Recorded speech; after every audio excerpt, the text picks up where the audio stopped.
Hello,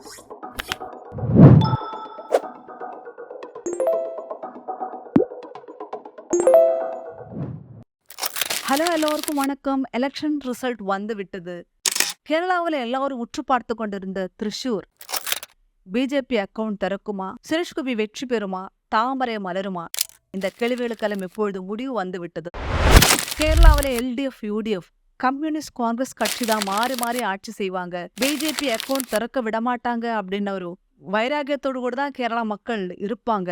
அந்த நேரத்துல தான் 2019 சுரேஷ்கோபி തൃശ്ശൂർ ഞാനങ്ങ് എടുക്കുവാ. എനിക്ക് ഈ തൃശ്ശൂർ വേണം. നിങ്ങൾ എനിക്ക് ഈ തൃശ്ശൂർ തരണം. ഈ തൃശ്ശൂർ ഞാനിങ്ങ് എടുക്കുക. എനിക്ക് വേണം ഈ തൃശ്ശൂർ. அப்படின்னு டயலாகோடு கூட உள்ள நுழைஞ்சதை பார்த்து மக்கள் அதிர்ந்து போனார்கள். இந்த டயலாக் வந்து ரொம்ப வைரல் ஆயிடுச்சு, ரொம்ப ட்ரோலாகவும் சுத்திட்டு இருந்தது. ஏனென்று சொன்னால் அவர் வந்து பிஜேபிக்காக திருச்சூரை ரெப்ரசன்ட் பண்ணி வந்தது மக்களுக்கு சுத்தமாக பிடிக்கல. அவர் வந்து ஒரு ஃபிலிம் ஸ்டார், அவருக்கு நிறைய ஃபேன்ஸ் உண்டு. அது மட்டுமல்ல, தனிப்பட்ட விதத்தில் சுரேஷ்கோபி எல்லோருக்குமே ரொம்ப பிடிக்கும். ஆனால் ஏன் அவர் இந்த கட்சியோடு சேர்ந்து வந்தாங்க, வேற ஏதாவது கட்சியோடு நம்ம சப்போர்ட் பண்ணியிருப்போம் என்று அநேக மக்கள் சொன்னதை கேள்விப்பட்டிருக்காங்க. 2019 அவர் தோல்வி அடைஞ்சாங்க. அடுத்த எலெக்ஷன் இருக்கும்போது திருச்சூர் எனக்கு தரணும் அப்படின்னு டயலாகோடு கூட வந்தாங்க. அதுவும் தோல்வி அடைஞ்சாங்க. ஆனால் ஓட்டு இன்க்ரீஸ் பண்ண முடிஞ்சது. ஏனென்று சொன்னால் அவர் வந்து தோற்று போனாலும் அவரோட பணியை தொடர்ந்து ஒரு ஆத்மார்த்தமாக செஞ்சு கொண்டிருந்தாங்க. சொல்றாங்க, அவர் வந்து மக்கள் மத்தியில் இறங்கி, அதாவது சுரேஷ்கோபி சொந்த பணத்திலே ஏழை எளிய மக்களை நேசிக்கிற ஒரு நல்ல மனிதனா. அது மட்டுமல்ல, தகுதியானவர்களுக்கு காரியங்களை வாங்கி கொடுப்பதற்கு எவ்வளவோ தூரம் போடுமோ அவ்வளோ தூரம் அவர் போகிறத மக்கள் பார்த்தாங்க. திருச்சூரில் என்ன பிரச்சனை இருந்தாலும் ஓடி வந்து அதில் இன்வால்வ் ஆகுறது ஜனங்கள் பார்த்ததும் ஜனங்களோட உள்ளத்துல கொஞ்சம் கொஞ்சமாக சுரேஷ்கோபி இடம் பிடிக்க ஆரம்பிச்சுட்டாங்க. மக்கள் நம்ப ஆரம்பிச்சுட்டாங்க.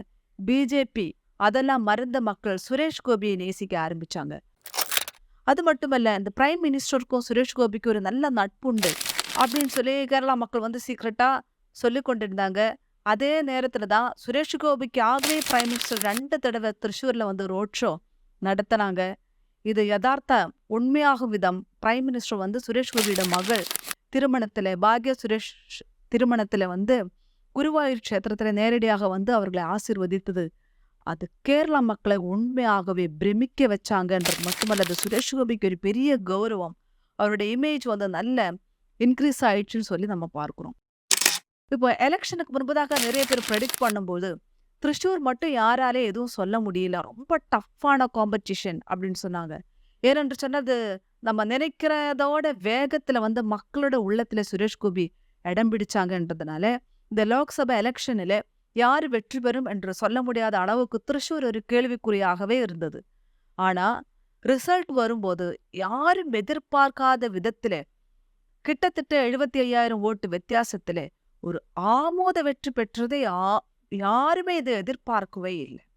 திருச்சூர் எனக்கு தருணம், திருச்சூர் தானங்க எடுக்குவா என்ற டயலாக் வந்து இன்றைக்கு நிஜமாக மாறிவிட்டது. அதனால இவ்வளோ நாள் நம்பின மக்கள் வந்து சுரேஷ்கோபி தொடர்ந்து என்ன செய்ய போகிறார்கள் என்று வெயிட் பண்ணி பார்க்க வேண்டும். தொடர்ந்து சுரேஷ்கோபி என்ன செய்ய போகிறாங்க, சுரேஷ்கோபி சொல்லும்போது திருச்சூரை நான் என்னோட உள்ளத்துல வச்சிருக்கிறாங்கன்னு சொல்லி மக்களுக்கு நன்றியும் தெரிவிச்சிருக்கிறாங்க. தொடர்ந்து அவர் என்ன செய்ய போகிறார், திருச்சூரிலே என்னென்ன அவர் கொண்டு வர போகிறார் என்று நம்ம வெயிட் பண்ணி பார்ப்போம். எல்லோருக்கும் வணக்கம்.